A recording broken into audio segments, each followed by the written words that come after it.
Hello friends, मैं मोहम्मद शमीर रज़ा आपके लिए लेके आया हूँ क्लास 11 की फिजिक्स सेकंड पेपर। बेटा इससे पहले हमने बहुत सारी वीडियो डाल दी है क्लास 11 की, और आप लोग देख सकते हैं कि ये सेकंड पेपर चल रहा है आपका क्लास 11 का फिजिक्स सेकंड पेपर चल रहा है। और बेटा ये चैप्टर 1 में हमने 3 वीडियो इसके पहले डाले थे या 4 वीडियो हमको याद नहीं है, लेकिन फिर भी आप ध्यान दीजिए, चौथी या 5वीं वीडियो है, ठीक है ना। तो बेटा अब हम जो पढ़ा रहे हैं आप लोग उसकी नोट्स तो बना रहे होंगे, हम आशा करते हैं कि आप उसकी नोट्स बना लेंगे, और नोट्स के साथ साथ बनाने के बाद आप वीडियो रिव्यू करके एक बार दो बार देख लिया करिए, हमेशा ये याद हो जाएगी, ठीक बेटा। चलिए देखते हैं नेक्स्ट सेटिंग क्या है इसमें।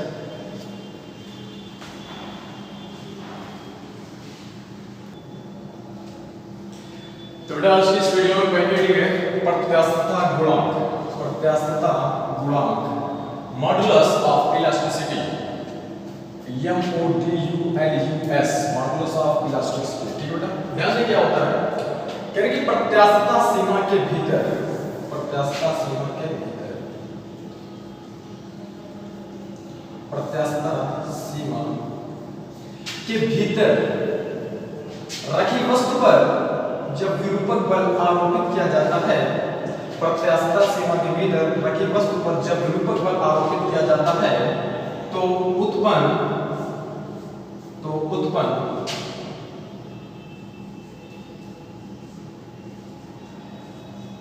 प्रतिबल तथा विकृति के अनुपात को, ध्यान दीजिएगा, कि प्रत्यास्थता सीमा के भीतर रखी वस्तु पर जब विरूपक बल आरोपित किया जाता है तो उत्पन्न प्रतिबल तथा विकृति के अनुपात को क्या कहते हैं बेटा? अनुपात को प्रत्यास्थता गुणांक कहते हैं। क्लियर? इसे 3 भागों में बांटा गया है, इसे 3 भागों में बांटा गया। तो लिखना कैसे बेटा? आप डालिए प्रत्यास्थता गुणांक हेडिंग, उसमें लिखिएगा कि प्रत्यास्थता सीमा के भीतर रखी वस्तु पर जब विरूपक बल आरोपित किया जाता है तो उत्पन्न प्रतिबल तथा विकृति के अनुपात को, अनुपात मतलब बेटा बटा, अनुपात को प्रत्यास्थता गुणांक कहते हैं। इसे 3 भागों में बांटा गया है। सबसे पहला आपका आता है यंग प्रत्यास्थता गुणांक, यंग प्रत्यास्थता गुणांक। दूसरे नंबर पे आता है आयतन प्रत्यास्थता गुणांक, आयतन प्रत्यास्थता गुणांक। तीसरे नंबर पे आता है बेटा दृढ़ता, दृढ़ता या अपरूपण, अपरूपण प्रत्यास्थता गुणांक।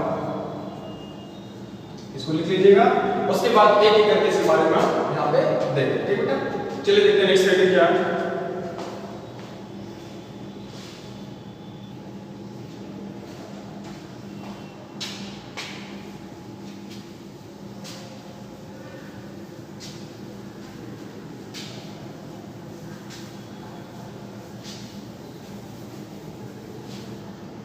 फर्स्ट हेडिंग इज 3 भाग में बांटते हैं। उसमें पहली हेडिंग बेटा यंग प्रत्यास्थता गुणांक, यंग प्रत्यास्थता गुणांक, young YOUNG post office, young modulus, MODULUS modulus of elasticity, elasticity, ठीक बेटा। आप हेडिंग डाल दीजिए इसे, और चलिए देखिए क्या होता है ये। ध्यान नहीं होता है वही सारी परिभाषा बेटा इसमें सेम है, लेकिन थोड़ा डिफरेंस है। उसी डिफरेंस को आप समझ जाओगे तो परिभाषा आपको कभी भूलेगी। क्या क्या डिफरेंस है वो हम यहाँ पे आपको बता देंगे। कह रहा है प्रत्यास्थता सीमा के भीतर, प्रत्यास्थता सीमा, प्रत्यास्थता सीमा के भीतर रखी वस्तु पर जब विरूपक बल आरोपित किया जाता है तो उत्पन्न अनुदैर्ध्य प्रतिबल, ध्यान देना बेटा, अनुदैर्ध्य, तो उत्पन्न अनुदैर्ध्य प्रतिबल तथा अनुदैर्ध्य विकृति, अनुदैर्ध्य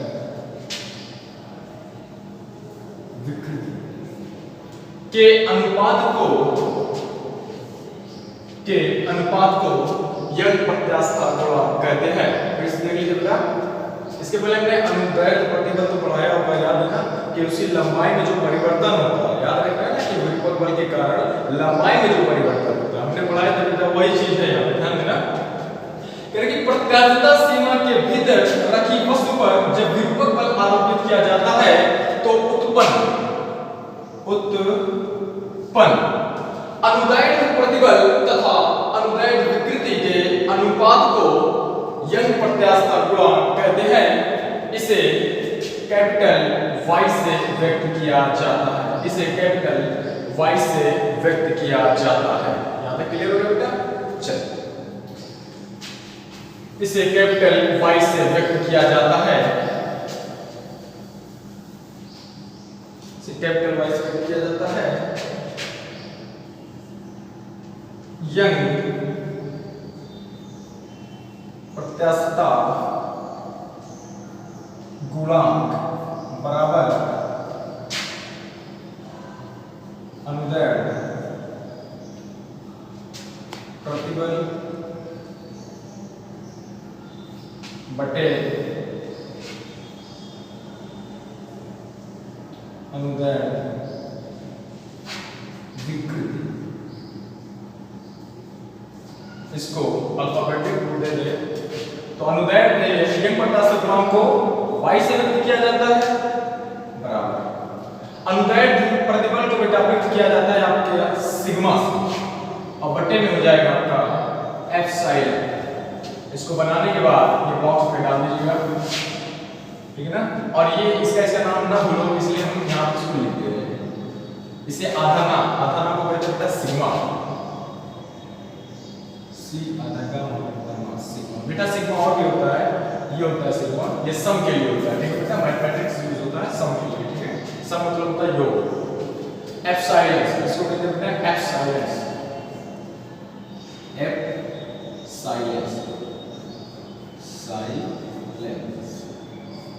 एप्सिलॉन इसको लिख लीजिए, ठीक है। ये हो गया आपका यंग प्रत्यास्थता गुणांक, क्या होता है सिग्मा अपॉन एप्सिलॉन, ठीक है। इसको नोट कर लीजिएगा। इसी में और मिलते हैं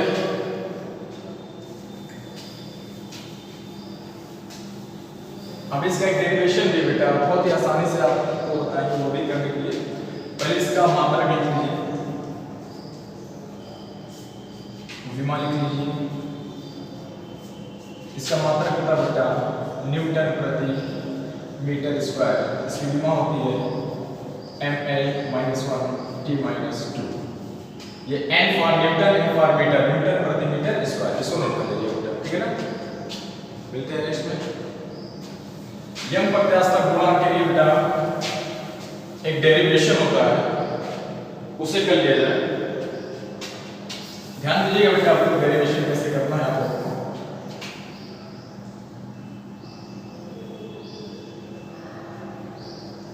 जिस तरह से बना है उसी तरह से आपको भी बनाइए बेटा। ये एक तार, क्या बेटा तार एक लोहे का तार, मान लीजिए लोहे का तार, ठीक है ना। जिसके लोहे के तार होता है बेटा, उसके दो सिरा होता है, ठीक है ना। एक तार लो तो उसके दो ही सिरे होते हैं ना। एक सिरे को फिक्स कर दिया जाता है, स्थिर रखा जाता है, और दूसरे सिरे को क्या करते हैं स्वतंत्र छोड़ दिया जाता है, ठीक है ना। जब इस पर बेटा क्या करते हैं विरूपक बल आरोपित करते हैं बाहर की दिशा में, क्या करते हैं बाहर की दिशा में विरूपक बल आरोपित किया जाता है, तो इसकी लंबाई में बेटा वृद्धि हो जाती है। पढ़े थे आप लोग,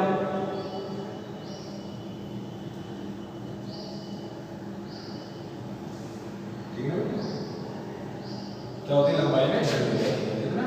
स्मॉल एल की यहां से यहां तक स्मॉल एल की क्या होती है बेटा वृद्धि हो जाती है। विरूपक बल लगाते हैं तो क्या होता है स्मॉल एल की वृद्धि हो जाती है। ये तार कैसा रहता है कैपिटल एल लंबाई का एक तार है, एक तार है जिसकी लंबाई कितना होता है कैपिटल एल। जब विरूपक बल लगाते हैं तो उसके एकांक क्षेत्रफल पर क्या होता है, एकांक क्षेत्रफल पर क्या होता है, ठीक है। देखिए आपको लिखना कैसे बेटा, पूरी परिभाषा लिख लिया आपने, विमा सूत्र निकाल लिया, ठीक है ना। विमा निकाल लिया, मात्रक निकाल लिया। अब देखिए ये अलग से जो ये दिया है बोलेगा कि यंग प्रत्यास्थता गुणांक का डेरिवेशन निकालिए, ठीक है ना। या बोलेगा विमेय सूत्र, या उसका बोलेगा कि सूत्र लिखिए, ठीक है ना। तो आप लिखिए किस तरह से इस तरह से एक स्ट्रक्चर बनाइएगा और लिखिएगा, ध्यान दीजिए क्या क्या लिखना है आपको। लिखिएगा कि कैपिटल एल लंबाई का एक तार है जिसके एक सिरे को स्थिर रखा गया है, जिसके एक सिरे को स्थिर रखा गया है तथा दूसरे सिरे को स्वतंत्र छोड़ दिया गया है। ठीक है ना बेटा। दूसरे सिरे पर बाह्य विरूपक बल आरोपित किया जाता है। तार के, लिखिएगा बेटा क्या, तार के दूसरे सिरे पर बाह्य विरूपक बल, बाहर सॉरी, देखिए बेटा फिर से लिखिएगा, आप ध्यान दीजिएगा कि एल लंबाई का एक तार है जिसके एक सिरे को स्थिर रखा गया तथा दूसरे सिरे को स्वतंत्र छोड़ दिया गया है। इसके स्वतंत्र वाले सिरे पर बाहर की दिशा में एक विरूपक बल आरोपित किया जाता है जिसके कारण स्मॉल एल लंबाई की वृद्धि हो जाती है। अतः यहां तक लिखने के बाद उसके बाद लिखिएगा अतः तार के एकांक क्षेत्रफल पर उत्पन्न प्रतिबल, अतः तार के एकांक क्षेत्रफल पर उत्पन्न प्रतिबल F/A तथा उत्पन्न विकृति स्मॉल l/कैपिटल L होती है। तब तार का यंग प्रत्यास्था गुणांक y बराबर क्या हो जाएगा बेटा, प्रतिबल बटा विकृति, क्या हो जाएगा, उत्पन्न प्रतिबल बटा उत्पन्न विकृति, ये बराबर हो जाएगा F/A पूरे बटा स्मॉल l/कैपिटल L। इसको तो आप एक साइड में लोगे ना, तो y बराबर हो जाएगा, ये वाला ऊपर जाएगा तो हो जाएगा बेटा FL, ये वाला नीचे आएगा तो हो जाएगा AL। ठीक है ना, यहां तक क्लियर हो गया बेटा।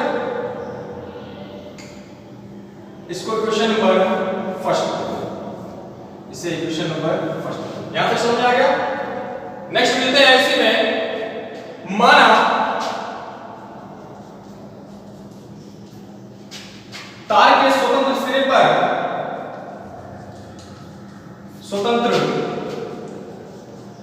सिरे पर m द्रव्यमान का एक पिंड लटकाया जाता है, एक पिंड लटकाया जाता है तथा पिंड द्वारा आरोपित बल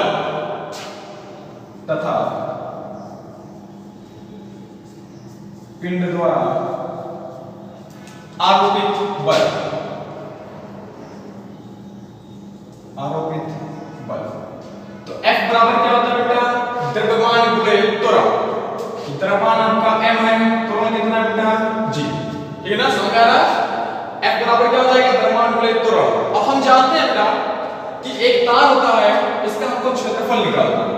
तार है, ये आपका क्या बेटा तार है, तो तार का क्षेत्रफल जो निकालोगे यही तो निकालोगे ना यहाँ पे। तो ये आपको दिख कैसा रहा, सर्किल गोला दिख रहा है, तो तार का क्षेत्रफल क्या होगा, यानी गोले का क्षेत्रफल। ठीक है बेटा, इसलिए हम रख सकते हैं तार का क्षेत्रफल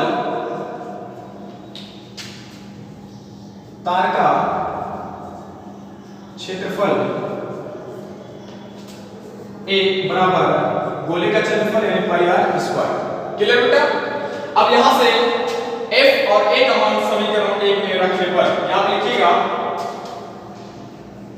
F तथा A का मान समीकरण 1 में रखने पर यहां तक क्लियर हो बेटा। समीकरण 1 आपका यहां पे, तो चलिए रख दिया जाए समीकरण 1 में, तो हो जाएगा बेटा आपका y बराबर f। यहां पे देखिए f है ना, f के स्थान पे क्या रखेंगे mg, क्या रखेंगे बेटा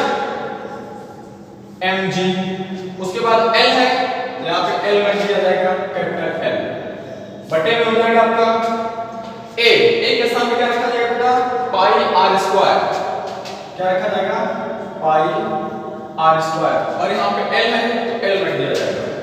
तो तार का यंग प्रत्यास्था गुणांक आपको मिल गया।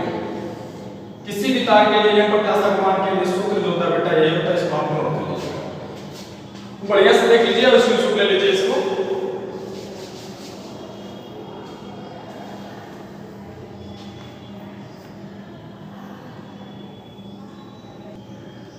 चलिए बेटा नेक्स्ट हेडिंग देखते हैं। यंग प्रत्यास्था गुणांक हो गया, अब देखेंगे आयतन प्रत्यास्था गुणांक। समझ में आया बेटा? अगर नहीं आया होगा तो आप कमेंट बॉक्स में जरूर बताइएगा सर जहां से नहीं समझ आया, ठीक है? हम दोबारा से समझाने की कोशिश करेंगे। और बेटा आप लोग से निवेदन है कि आप जो है इसके नोट्स बनाते रहिए, और अगर से मेरे द्वारा पढ़ाई का आपको अच्छा लग रहा है तो वीडियो जरूर लाइक कर दीजिएगा, ठीक है बेटा? हमारे पर्सनल चैनल भी है डायमंड एजुकेशन के नाम से, तो आप लोग जानते हो, और साथ ही साथ ये हम ही नाम कॉलेज चल रहा है स्कूल की तरफ से, ठीक बेटा? तो आप लोग ध्यान दीजिएगा, अगर से समझ आ रहा है तो वीडियो जरूर लाइक कर दीजिएगा और शेयर कर दीजिएगा, ताकि और भी फ्रेंड आपके फायदा से उठा सकें। और पूरी फिजिक्स आपको इसी तरह से पढ़ाई जाएगी बाय स्ट्रक्चर हर हेडिंग। चलिए पॉइंट नंबर 2 में देखते हैं, आयतन प्रत्यास्था गुणांक। आयतन प्रत्यास्था गुणांक ये क्या होता है? बुल्क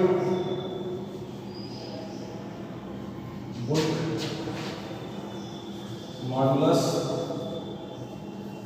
ऑफ इलास्टिसिटी,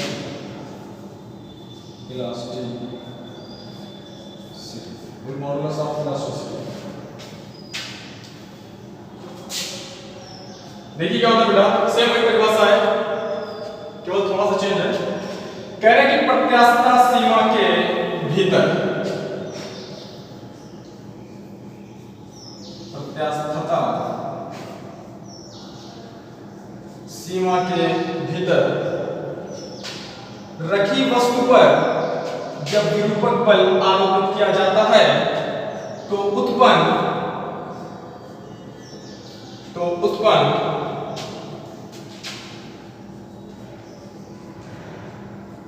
आयतन प्रतिबल तथा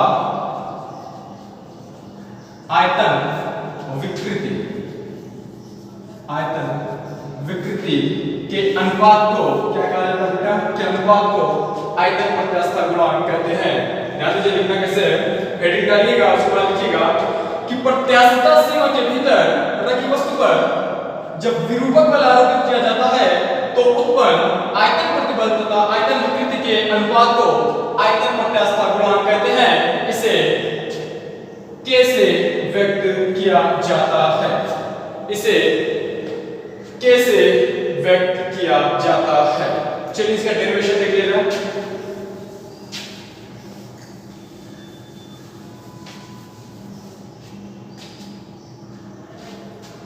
एक ठोस गोला है बेटा, ठीक है ना? इस पर चारों तरफ से जब विरूपक बल आरोपित किया जाता है तो ये गोला क्या हो जाता है? छोटा हो जाता है, यानी इतना बड़ा था, आ कितना गया यहाँ, ठीक है ना? तो इसका प्रारंभिक आयतन जो होगा बेटा, इसका प्रारंभिक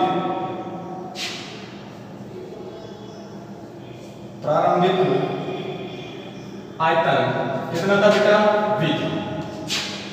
आयतन में परिवर्तन या आयतन कमी, आयतन में कमी बेटा हमेशा नेगेटिव दर्शाता है, माइनस डेल्टा v, ठीक है? देखिए आपको स्ट्रक्चर बनाना बेटा, ये बना लीजिएगा, ठीक है ना? ये बनाइएगा, सेम इसी तरह से बना लीजिएगा, ठीक है ना? ये फोर्स लगा हुआ है, मैं डाल दीजिएगा, इस तरह से आप बना लीजिएगा, ठीक है? ये बनाइएगा, उसके बाद ये वाला स्ट्रक्चर बना लीजिएगा, ठीक है ना? इक्वल करके बना लीजिएगा इस तरह से, ठीक है? ये बन जाएगा जब, उसके बाद लिखिएगा इसमें प्रारंभिक आयतन v, आयतन में कमी माइनस डेल्टा v। चलिए डेरिवेशन करते हैं। अब कह रहा है कि वस्तु के आयतन प्रत्यास्था गुणांक, एक मिनट टेक्निकल इश्यूज है, एक मिनट। चलिए बेटर लग रहा है, कोई दिक्कत नहीं। तो अब यहाँ पे देखते हैं बेटा कि वस्तु के आयतन या वस्तु का आयतन प्रत्यास्थ गुणांक आप लिखिएगा कैसे बेटा, वहां तक तो परिभाषा हो गई थी, उसके बाद ये वाला स्ट्रक्चर, ये वाला स्ट्रक्चर आपने बना लिया, उसके बाद यहाँ पे लिखिएगा प्रारंभिक आयतन V, आयतन में कमी माइनस डेल्टा V। उसके बाद लिखिएगा आप लोग वस्तु का आयतन प्रत्यास्थ गुणांक, लिखिएगा क्या बेटा, वस्तु का आयतन प्रत्यास्थ गुणांक, वस्तु का आयतन प्रत्यास्थ गुणांक बराबर हो जाएगा आयतन प्रतिबल बटे आयतन विकृति। बेटा आप लोग पूरा लिखिएगा, ठीक है ना। आयतन प्रतिबल क्या हो जाएगा बेटा, आपका प्रतिबल हमेशा में होता है F अपॉन A बटे हो जाएगा बेटा आयतन विकृति डेल्टा V अपॉन V, यानी ये आपकी विकृति होती है, आप लोग विकृति पढ़ाई करते हैं बेटा, ठीक है, ये आपकी विकृति होती है, ये आपका प्रतिबल हो गया। अब देखिए यहाँ पे पॉइंट, यहाँ पे देखिए क्या लिखा हुआ बेटा, F अपॉन A, ये क्या है, F अपॉन A यानी बल बटा क्षेत्रफल। कहाँ लगता है, जब हम किसी चीज पर दाब डालते तो ये होता है बल बटा क्षेत्रफल ना बेटा, तो F अपॉन A यानी दाब का ये सूत्र होता है F अपॉन A, तो हम लिख सकते हैं वहां पे, देखिए वस्तु का आयतन प्रत्यास्थ गुणांक बराबर होगा आयतन प्रतिबल बटा आयतन विकृति F अपॉन A अपॉन में delta V upon V minus V। तो ये आपका होता है बेटा K हो गया, F अपॉन A यहाँ पे दाब होता है, फोर्स, F हो गया, A भी आपका A हो गया, ये P आपका क्या हो गया बेटा, P आपका दाब हो गया, ठीक है ना। F अपॉन A के स्थान पे हमने P रख दिया, ठीक है ना, और ये डेल्टा V अपॉन में V माइनस, ये वाला V कहाँ चला जाएगा बेटा, ऊपर चला जाएगा, तो हो जाएगा यहाँ पे हो जाएगा PV अपॉन हो जाएगा डेल्टा V, वो भी माइनस में, तो K बराबर आपका क्या हो जाएगा बेटा, माइनस PV डेल्टा V। इसको आप बॉक्स में डाल दीजिएगा, तो लिखिएगा कि माइनस जो ऋण है, ऋण चिन्ह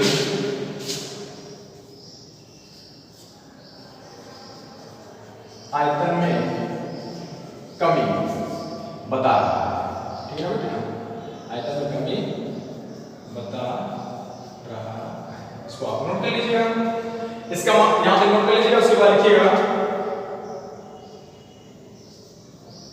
मात्रक विमा, इसका मात्रक क्या होता है बेटा, वही होता है न्यूटन प्रति मीटर स्क्वायर, विमा होती है ml-1 t-2। नोट डाउन इसके सूत्र लीजिएगा बेटा, जहां मैं इसको बताइएगा, ओके।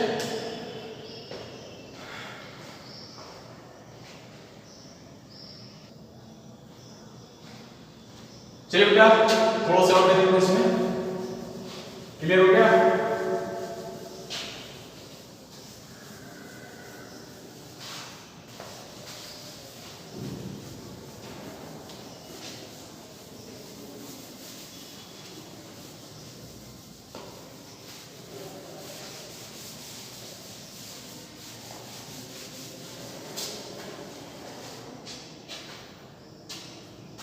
धन्यवाद बेटा, इसमें एक हेडिंग है, आप इस तरह से लिख दीजिएगा, स्टार होता है संपीड्यता, संपीड्यता,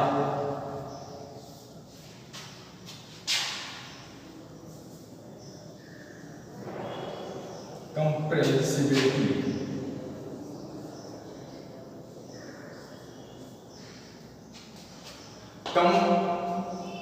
डबल एस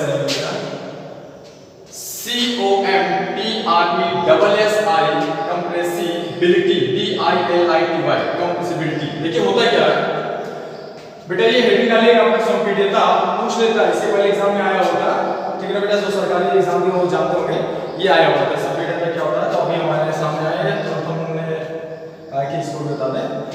संपीड्यता क्या होता है बेटा, कह रहा है कि किसी पदार्थ पर, यह आपका पदार्थ है, किसी पदार्थ वस्तु में जो भी हो, किसी पदार्थ पर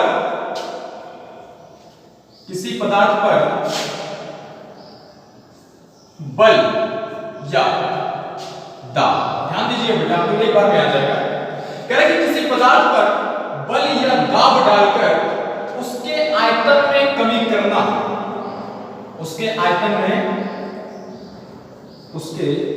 में क्या करना बेटा, उसके आयतन में कमी करना, उसके आयतन में कमी करना संपीड़न कहलाता है। अभी दूसरी तरह से परिभाषा बताएंगे, संपीड़न कहलाता है और इसी घटना को संपीड़न कहते हैं। ध्यान दीजिए बेटा, आपको लिखना कैसे है कि जब किसी पदार्थ पर बल या दाब डालकर उसके आयतन में कमी की जाती है तो उसे संपीड़न कहते हैं और इस घटना को संपीड्यता कहते हैं। आप इसी तरह से लिखिएगा, ठीक है ना बेटा। इसे बीटा से व्यक्त किया जाता है, इसे बेटा बीटा, इसे बीटा से व्यक्त किया जाता है। यहां तक लिखने के बाद उसके बाद आगे लिखिएगा, संपीड्यता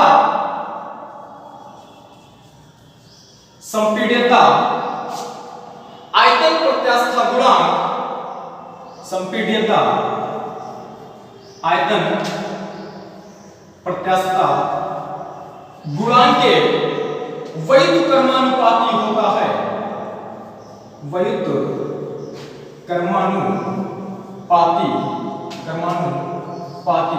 होता है। अतः बीटा इक्वल टू 1/k लिखने के बाद बॉक्स में डाल दीजिएगा। ये आपका 2 नंबर में आया था क्लास 11th में, एग्जाम जो हो रहा था उसका सरकारी विभाग वाले जो होते हैं उसी में आया था, ठीक है। ये आप देख लीजिए, ये बेटा स्ट्रक्चर इसलिए बताते हैं ना ताकि आपको जो स्ट्रक्चर से समझ जल्दी आता है, ठीक है ना। इमेजिनेशन जो बहुत ही अच्छे से समझाने में परिभाषा जल्दी आती है, तो ये आप देख लीजिएगा बेटा। और देखने के बाद जो हम बोल रहे हैं आवाज क्लियर नहीं आ रही है वो भी बता दीजिएगा। आप कोशिश करें कि बेटा एयरफोन लगा के सुना करें सुकून से, ठीक है ना, तभी आएगा। तो परिभाषा लिखिएगा, पुश करिएगा, 1-2 बार रिपीट करिएगा, देखिएगा जहां समझ आएगा उसे आप बढ़िया से नोट कर लीजिएगा, नहीं आएगा तो मिस कर दीजिएगा, ठीक है। इसको नोट कर लीजिए बेटा, मिलते हैं नेक्स्ट सेकंड में।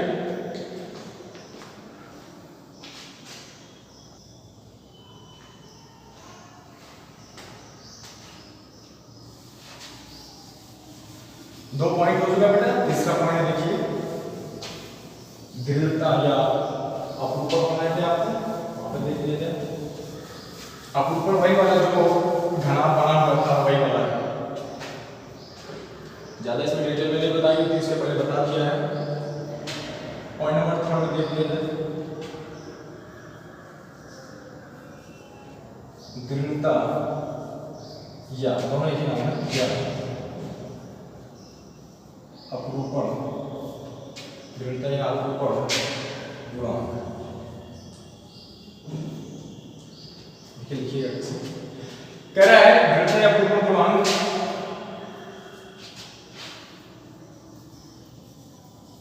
मॉड्यूलस ऑफ रिजिडिटी,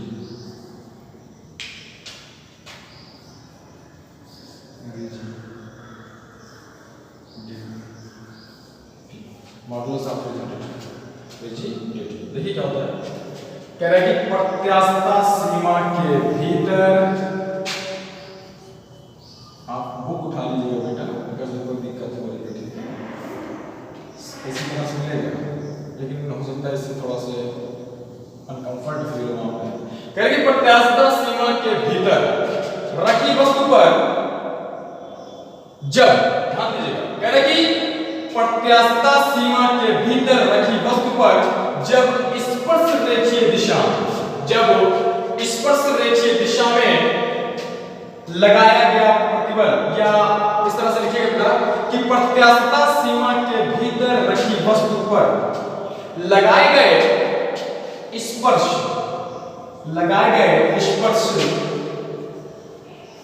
रेखीय प्रतिबल तथा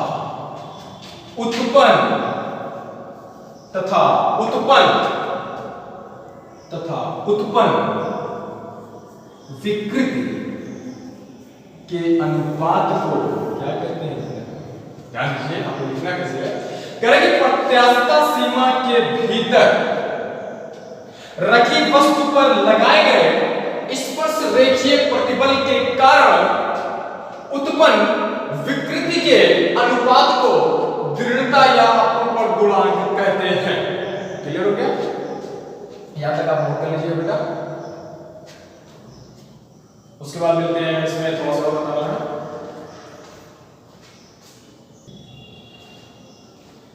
बेटा थोड़ा सा टेक्निकल इशू आ गए थे, इसी वजह से मैं अपना ध्यान से। तो आपको समझ आ गया। इसे ग्रीक भाषा ईटा से व्यक्त किया जाता है। किस भाषा बेटा?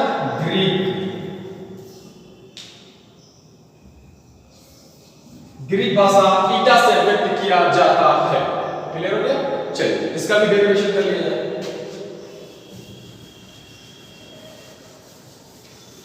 सभी का डेरिवेशन करिए और आप नोट्स बना के इसकी रखिए रखिएगा बढ़िया से बेटा। इसका डेरिवेशन देखिए कैसे होगा।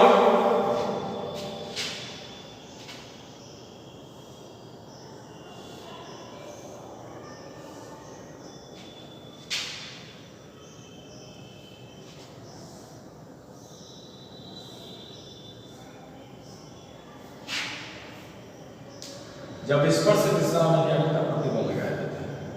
क्या होता है? थोड़ा सा इधर चला जाता है, ठीक है ना? किसको ऊपर? थीटा को बनाते हैं। थीटा को बनाते हैं, विस्थापन कितना करता है? Delta x. ऊर्जा कितनी आपकी? कैपिटल एल, ठीक है ना?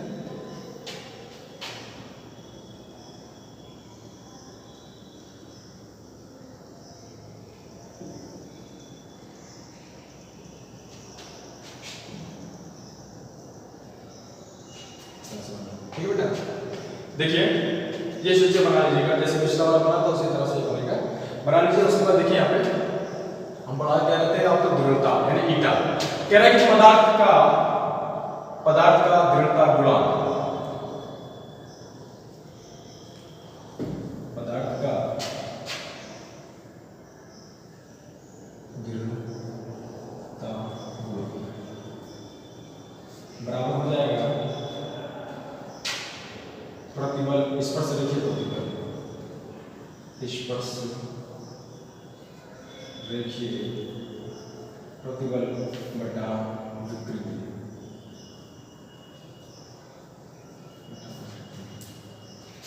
इसको ईटा से व्यक्त करते हैं, ईटा बना दिया।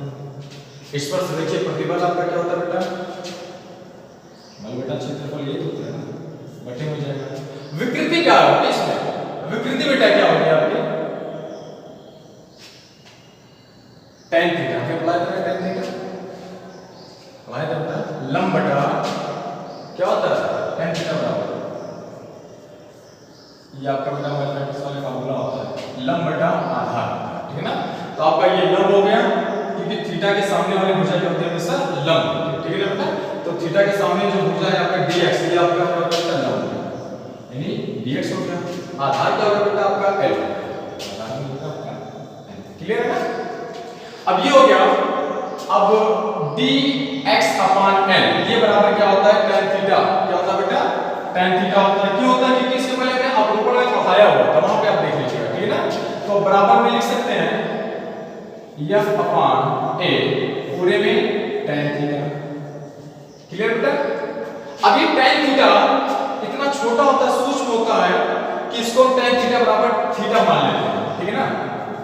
यहाँ पे लिखिएगा f अपान a पूरे बटा थीटा, ठीक है ना? और यहाँ पे लिख दीजिएगा चूंकि tan theta difference is equal to only theta, theta है। यहाँ पे ईटा बराबर हो जाएगा a क्या होगा बेटा? नीचे आ जाएगा f upon a into theta. इसको आप बना के बॉक्स में डाल। इसके भी लिखिएगा मात्रक, इसका भी लिखिएगा विमा। मात्रक क्या हो जाएगा बेटा इसका? वही न्यूटन प्रति मीटर स्क्वायर, विमा ml-1 t-2। सो गाइस हमारे यहाँ पे ये वीडियो समाप्त होती है। ध्यान रखिए आप इसको देख लीजिए, इसके सूत्र ले लीजिए, उसके बाद सुन लीजिए थोड़ा सा